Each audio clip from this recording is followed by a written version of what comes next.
Hey y'all, welcome back. Today I picked up about $40 in groceries and I made several meals, but every single recipe uses only 4 ingredients at the most and comes together super fast. I ended up making over 40 meals with these ingredients too, and a dessert. So let's get started. This week I'm going to be using 1 dozen eggs, which I got for about $3.85, a bunch of tomatoes, which were about $3, 1 lemon for about 50 cents, some blackberries, but you can do any berries that you like. This was about $3. 1 can of black beans for 88 cents, some peanuts for $2.19. I found this 16 bean soup for about $2.50. Then I got 3 packs of these 8 ounces of jalapenos, and these were 25 cents each, so that is such a great deal. I've got some mozzarella cheese that's pre-sliced, and that was about $3.50. And then I did get some whole cheddar cheese here just in a block. That was $3.69. You can use any cheese you like though. Cream cheese was $1.85, I believe, and so is the sour cream, $1.85 or around that price. Then I got 1 can of tuna for less than $1.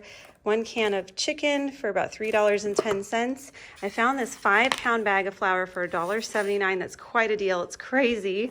And 10 pounds of russet potatoes for $3.29. So if you were to buy all these things today, it'd be less than $40. Like really, really great deals. I think you could even find these prices year round at certain stores. So it just kind of depends on what prices you find. And out of the pantry, I'm going to be using some yeast, some honey, some mayo, relish, salt, pepper, a little bit of oil and sugar.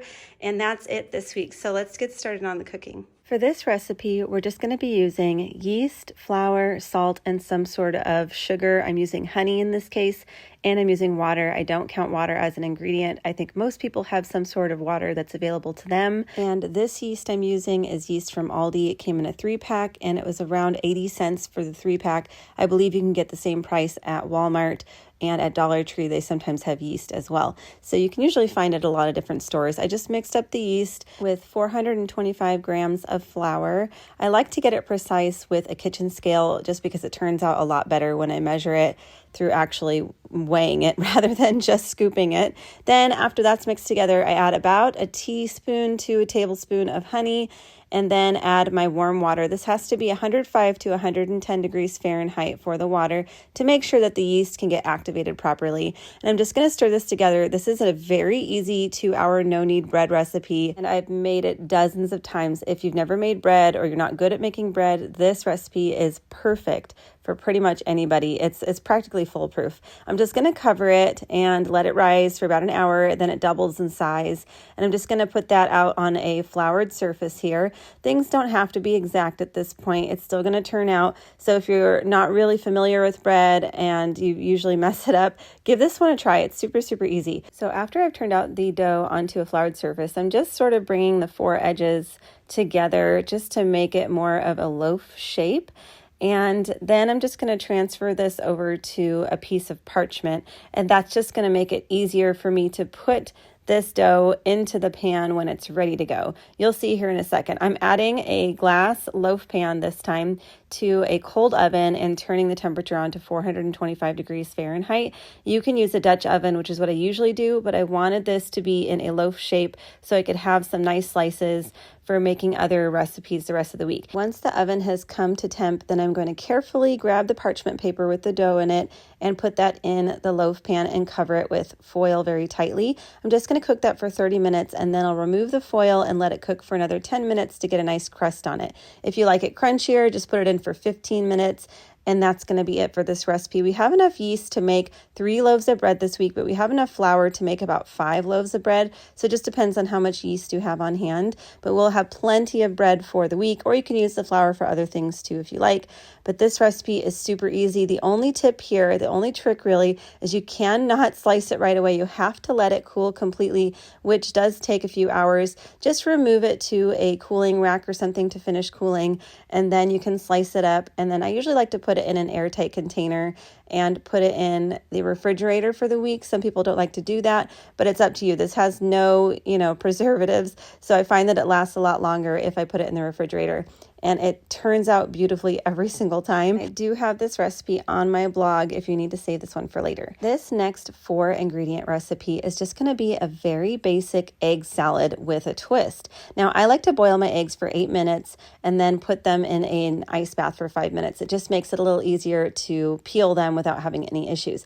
Now, the twist for this is I'm using sour cream instead of mayo and some diced onions. Then I'm just going to use a fork to just mash that all together. I like to just use a few eggs at a time and make it per serving. So depending on how many people you're serving, you'll just add as many eggs as you need, then just as much sour cream as you like to taste. Usually I like to add mustard, but since we're just doing 4 ingredients, the 4th ingredient is going to be bread for this one. I'm just going to make an open-faced sandwich for this, and that's it for this recipe, but you can add any seasonings or mustard or condiments you like. Next, I'm going to be making a few things homemade from scratch that I never used to know how to make until recently. This first one is going to be a blackberry jam. I'm just going to double check that the blackberries are nice and fresh, give them a rinse, and then I'm just going to put them in a vinegar and water bath for about 30 seconds to a minute.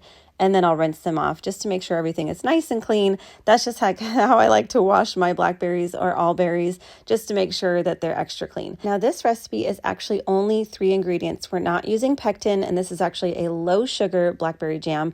I'm just going to be adding a 1/4 cup of sugar to the pint of blackberries with about a teaspoon of lemon juice in a pan. I'm using a larger pot than I need because as this cooks on about medium low, it's going to start to bubble, and I want to make sure I have enough space for that.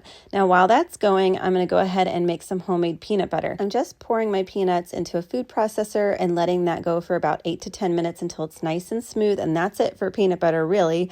And I'm going to go back and check on my jam and make sure I'm stirring it occasionally just to control those bubbles. And this is going to take about 20 minutes or so to reach the gel stage, which is what we're looking for to really get that jam consistency. Now, if you use more sugar, this is going to take less time. And if you use less sugar, this might take a little bit more time. And this works for all berries too. You can do this with strawberries, raspberries, any other fruit really. Some other fruits might need a touch of water just to make sure it has enough moisture to do this, but it works really great with very few ingredients. And this amount of blackberries is going to get us about 4 ounces of jam when everything is all done. Now I'm going to check on my peanut butter here. This was about 3/4 of the container, so about 12 ounces of peanuts, and it is going to make a little bit more than a cup of peanut butter. If you do the entire container, you're going to get a little bit less than 2 cups of peanut butter left for this. And I like to just store everything in the refrigerator in airtight containers, and it usually lasts at least a week. For this jam, you just want to pay attention to signs of spoilage, and the peanut butter lasts a really long time in the refrigerator. I don't even know how long because we usually eat it within the month or so, but that's it for peanut butter and homemade jam. So easy. And if you've never tried this before, definitely give it a go. You can add any nuts or seeds to the peanut butter and really make it your own. And I'm just going to be using some of this peanut butter left from the food processor with a little bit of that warm jam to make a peanut butter and jam sandwich. You could do peanut butter and honey for another meal idea here. And again, this is going to be your 4-ingredient meal for this. It's actually only 3 ingredients: bread, peanut butter, and jam. Now I'm going to be moving on to the dessert. And this is one of those desserts that is super sweet, and I'm using a ton of sugar for this, so you can kind of modify this any way you like. I'm making a 3-ingredient peanut butter cookie, and I'm also making a 4-ingredient peanut butter cookie. I'm just mixing together equal parts peanut butter and sugar. This is 1 cup of each plus 1 egg until it's all nice and combined. I'm going to go ahead and roll these into little balls and roll them in some sugar just to make them a little bit more sparkly and pleasing to the eye, but that's optional. And then I'm just going to put that on a parchment-lined baking sheet and press with a fork in a crisscross fashion. Now you can play with the sugar here. Personally, I thought that these were too sweet. My son loved them though, and my husband liked them as well. So it really is personal preference. I would do less sugar next time though. And I do think this recipe needs a little bit of salt because I used unsalted peanuts. So if you're using salted peanuts, you're good. If you're using unsalted, add a tiny bit, maybe half a teaspoon of salt to the mixture before you bake them at 350 degrees for about 10 to 15 minutes until they're cooked through. Now in this other half of the batch, I'm adding some mini chocolate chips. So this is the official 4-ingredient version here. And again, add a tiny bit of salt if you used the unsalted peanuts. It's an absolute must for this, or it's just simply going to be too sweet. Now I did go ahead and flatten these as well. and bake them at 350 degrees for about 10 to 15 minutes or until they were all cooked through and nice and golden on the edges. Now, if you don't want to do salt, you don't have to do salt. I actually ended up adding a little bit of coarse sea salt to the top of these cookies after I tasted them and decided it needed a touch of salt. But you can omit the salt altogether if you're looking to do a low or no sodium version of this recipe. That would work great. You can even do some chopped peanuts instead of chocolate chips, or some almonds, slivered almonds, any add-ins you love to make it your own. And that's it for this recipe, and you'll have dessert for the entire week with this one. One morning this week, I just decided to have a super easy breakfast. I just put a little bit of jam on a toasted slice of that bread with a little bit of coffee, and that was my breakfast for the day. Lots of different ways you can have meals with all of these ingredients this week, so there's lots of choices to keep it interesting. This next recipe is a super delicious lunch idea or a starter for any of the meals.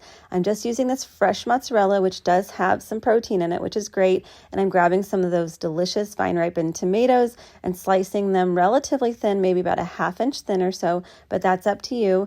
And I'm just slicing 1 tomato for each person here. So for myself, for lunch, I'm just doing a whole tomato. I did end up saving a slice, I think, in the refrigerator for a later meal to add to a sandwich. But I'm just going to be layering those tomatoes with some of this cheese, about 1/4 of that block of fresh mozzarella. And this is pre-sliced mozzarella. You can find it in the refrigerated section. And they also do the balls of fresh mozzarella too. So it's up to you, whichever you like to use. Then after I've layered the cheese and tomatoes, I'm just going to be adding a little bit of good olive oil on top and some salt. So the 4 ingredients for this lunch or starter idea is just going to be tomatoes, fresh mozzarella, olive oil, and salt. And honestly, if you really wanted to, you could skip the salt because there's a nice saltiness in that fresh mozzarella, so that is up to you. And I did have some fresh basil in my garden and some balsamic vinegar in my pantry that I did end up adding, but it is not necessary. This dish is perfect just like this with just the tomatoes, mozzarella, olive oil, and salt. You've got to try this one if you've never tried it before. So good. Next, I'm going to be making a very simple chicken salad recipe using my can of chicken breast. I'm just going to drain out all the liquid in that can and press it until it's a little bit more dry. Then add it to a bowl with a little bit of mayo, or you can use sour cream if you like, and a little bit of onion powder. Now you can use any seasoning that you like or some fresh diced onions. Anything that you have on hand is fine, or anything that you love. And that's it to mix this all together. And we're just going to top that on a toasted piece of bread here for a lunch. Super easy, so delicious, and comes together in minutes. This next recipe is a really delicious breakfast or lunch idea, and it's perfect for meal prep too for about 3 or 4 days. I'm just going to be washing my russet potatoes really well. I'm not going to bother with peeling them because I do like the texture of the skin, but that's up to you. And I have this handheld mandolin I'm using for this just to get a really nice thin cut on my potatoes because I want them to be in these nice rounds here. Now, if you don't have that, you can just slice it with a knife, but if you do have a mandolin, be super careful. Make sure you use the guard when you're slicing these because you don't want to have any injuries here. Now, in a very large, deep pot or pan, I'm just going to heat some oil. I'm using avocado oil, but you can use any oil that you like for this. And once that oil is nice and hot, over medium heat or so, I'm just going to start layering my slices of potatoes. This does not have to be perfect. I'm just going to overlap them a little bit so it's easier to keep everything together once I slice it when this whole thing is all done. So again, it doesn't have to be perfect. It doesn't have to be a perfectly even layer or anything like that. Just go ahead and try to make it as even as possible, then add a little bit of salt and a touch more oil on top. Now it's kind of like a lasagna here because we're doing another layer of potatoes, doing the exact same thing. It doesn't have to be perfect, just layering it in an even layer and adding a little bit more salt and a touch more oil to the top. I went a little lighter on the oil, but you can add as much or as little oil as you like, or if you just want to stick to the oil on the bottom of the pan, that's fine too, but it's going to come out a lot better if there's a little bit of oil in between layers. I ended up doing more salt, a little oil, and then a third layer of potatoes as well. So just 3 total layers of potato slices with salt and oil. I only ended up using 3 potatoes for this because I'm feeding 4 people, and I wanted to make sure that I had leftovers for the next couple of days as well. And while those potatoes were cooking for about 10 minutes or so, I went over to my mixing bowl and cracked 8 eggs.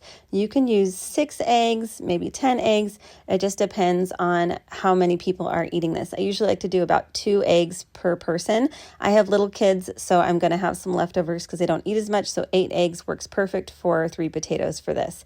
Now, once the potatoes are nice and golden on one side, I'm just going to cut this into quarters and then flip it over so we can get it nice and crispy on the other side. It does not have to be perfect with the flipping and everything, so don't fret if it doesn't quite work out exactly, and if it's kind of messy, that's okay. We're just going to continue cooking the potatoes for about 5 more minutes on this other side to get it a little bit crispy and cooked through and nice and tender, and then we're going to go ahead and turn off the heat and then pour our scrambled eggs on top of that. Now, I do have the oven set to 350 degrees Fahrenheit because I am going to be baking this, but if you do not want to put your pot in the oven, that's fine. You can just top this with a lid and cook it like that. I'm just putting it in the oven for about 15 to 20 minutes until the eggs are nice and set. After about 12 minutes, you can see my whites weren't quite set, and I like to make sure my eggs are nice and cooked through. So that's personal preference. But about 15 to 20 minutes, it came out perfect. Then I just let it rest to make sure that it didn't fall apart when I cut it, just for about 5 minutes or so, and then I started slicing it and serving it on up. It looks just like a little pie here. It is so cute, and it turned out so delicious. It does not need anything else, but if you want, you can add some hot sauce or some salsa or some diced onions, anything that you want from your pantry or fridge, just to zhuzh it up a little bit. And then we save the rest for leftovers for the rest of the week. It really heated beautifully, and you could even freeze the leftovers for an easy grab and go breakfast later on. This next meal idea absolutely blew my mind. This is actually the first time I'm making these. I'm making some jalapeno poppers with just 4 ingredients. Now, the jalapenos that I picked up turned out to be really large, so it's just going to depend on how big or small your jalapenos are, but I just chose to use 9 of these huge jalapenos. I just sliced off the stem and then sliced them in half lengthwise, and I used a spoon to scoop out the membrane and the seeds, and I went ahead and wore some gloves for this because I was getting very into it with these peppers, and I didn't want to have any of that chili oil on my fingers, but that's optional too. Whatever you want to do, just be careful with peppers anytime you work with anything spicy. Now, if you want it to be spicier, you can certainly leave some of those seeds in there. That's up to you. It's personal preference. Usually for me, jalapenos from the store tend to be more mild, so it really just depends on how spicy you like things. So once I've sliced those all, I'm going to place them on a baking sheet lined with parchment, and in a mixing bowl, I'm adding about half of my block of cream cheese because I'm going to be using a couple of different cheeses here just to experiment. This first one is going to be with cheddar cheese, so I'm adding about 2 ounces of shredded cheddar I've shredded myself, and then the 4th ingredient here is garlic powder, but you can use any seasoning that you have on hand, fresh garlic, really anything that you love, and if you don't have seasonings, you might not even need it at all because everything in here is so flavorful. Once it's all mixed together, I'm just going to start stuffing my jalapenos with that just to make sure each one has a nice amount of filling here. So really you can kind of go back and add a little bit more later if you need to, or adjust depending on how big the jalapenos ended up being. So each one might get a different amount of filling here, but it's about maybe 2 tablespoons or so per half of jalapeno. Now for the remaining jalapenos, I decided to try a different type of filling. I'm going to be using cream cheese again, just the same amount here, about half of a block, and I had some ghost pepper cheese that I shredded. I didn't want this to go to waste, so I really wanted to use it before it went bad, so I went ahead and tried it with this recipe to see how it turned out, and it did turn out amazing. I will say a little bit of garlic powder too, just to make sure it's a equal comparison. You can use any cheese that you want with this, so that's what's really great. If you only have Colby Jack on hand or mozzarella, you could just add that in with your cream cheese, add a little garlic powder, and it's going to turn out amazing. And I just ended up doing the same thing here, just filled all of the halves, and I'm just going to end up baking this at 400 degrees Fahrenheit for about 18 to 20 minutes until that filling is nice and bubbly and a little bit golden on top, and those jalapenos are nice and tender but still have a little bit of a bite. This is going to be great for a lunch or dinner idea, or even for a party if you want to serve these. They're going to be a showstopper. Some people like to wrap them in bacon, but again, this is just 4 ingredients and so delicious. Next, I'm making a very simple lunch or dinner idea with my can of tuna. First, I like to drain out the liquid and press it so that way it's a little bit more dry. I'll add that to a dish here, add a little bit of mayo and some sweet relish. Now, if you don't like relish, you could just use some chopped pickles instead, or maybe just use some other seasoning that you have on hand to add a little bit more flavor. But I just love a very simple tuna salad. Now, the fourth ingredient for this is just going to be bread. I'm just going to have an open-faced sandwich again for this. Tuna is so great because it's so high in protein, super filling. I love to use a can of tuna for something super simple like this, and it really is delicious, and you can make it your own, add anything to it. You could even add some slices of tomatoes if you have any left on hand. Next is one of my all-time favorite sheet pan meals. It comes together so fast and has very few ingredients. Again, only 4 ingredients for this. I think this one is going to blow your mind. So I'm using my mandolin again, and I'm going to just clean up my russet potatoes really well, just give them a scrub, and I'm not going to bother peeling them because, again, I like the skins, but you can just peel them if you like, if you really can't do the skins. Now I'm just going to slice them nice and thin and put them on a parchment lined baking sheet and pour some avocado oil on top. You can use any oil that you like though, or anything you have on hand, and then a little bit of salt. I'm just going to move these around a little bit just so they kind of get evenly coated. I have a second baking sheet because I wasn't sure how many potatoes I was going to use, but I ended up only using, again, 3 potatoes for this for 4 people, and I wanted a little bit of leftovers. I'm just going to evenly layer those so they're overlapping a little bit, but again, you don't have to do this. It doesn't have to be perfect. You can just spread them around if that's what you like. I just wanted it to be a little bit more even so I could make sure everything cooked evenly. And after everything was layered, then I just added a little bit more salt on top for extra seasoning. You can skip the salt. The salt is actually a 5th ingredient here, but it's totally optional. You can use any seasoning that you have on hand. Then I'm just going to bake this at 400 degrees Fahrenheit for about 15 to 20 minutes, and you can make these as crispy as you like. So you can keep going if you want these to be crispier. Now I'm just adding some drained and rinsed black beans on top, and I didn't heat them. I'm just putting them on here cold. And then I used some shredded cheddar, and you can use any cheese that you like for this, anything you have on hand, anything that you love. I'm just using about 4 ounces of cheese for this. And then I'm going to pop this back in the oven until it's nice and melty. I did add some ghost pepper cheese, by the way, just because I had a little bit on hand. I didn't want it to go to waste. But again, use any cheese that you have on hand. So I'm just baking this until it's nice and melty. You'll see it comes out beautifully. Now this one is really fun for a party because it's kind of a showstopper, and everyone can just grab some and put any toppings they want on it if they like, but it is perfect just like this, no toppings needed. Absolutely delicious. You've got to try this one if you've never had these sheet pan nachos. They're so good. Next, I'm going to be using this 16 bean soup mix I found at Aldi for $2, and I'm just going to go ahead and look through those beans and see if we can find any rocks or any bad beans that don't look great. Always make sure you do this if you're making any kind of dry beans. Make sure you look through them because sometimes there's foreign objects, sticks, and things like that. Now I'm just going to go ahead and soak this for about 24 hours. I like to soak my beans longer because I feel like they're easier to digest for myself. I have digestive issues, so I have to make sure I soak. I can't do a quick soak. I can't do the Instant Pot. I have to soak them and cook them on the stove. So that's what I'm doing here, but you can definitely use an Instant Pot if you like. Now I'm just draining and rinsing those and adding about 10 cups of water, and then I'm boiling the beans for about 90 minutes on low, partially covered. When it's about 30 minutes away from being fully done, I add some diced tomatoes, fresh garlic, and onions, and then the seasoning packet that came with the beans. It's kind of like a ham flavoring, so if you don't want to use the packet, that's okay. You can use any seasonings that you like, maybe some chili powder, you can add some green chilies, but again, this is just technically 4 things that you could buy from the store: the bean soup mix, some onions, tomatoes, and garlic. So technically, I guess you could say this is not just only 4 ingredients since there are 16 different kinds of beans, but again, it's just 4 things that you add to the pot. And it's not the most beautiful soup, but it is so full of flavor, really filling, great with a little side of that crusty bread. Oh my gosh, so, so good. I hope you found some inspiration from some of those recipes today. If you think of anything else that you would make with all of these ingredients, put it down below. I'm always looking for more ideas for easy and delicious recipes. And if you have any other suggestions or requests for future videos, please be sure to put those down below as well. I do take them very seriously, and I love to work on things you actually want to see. YouTube thinks you'd like to watch another video, so go ahead and click on that and enjoy it, and I'll see you in the next video. Bye.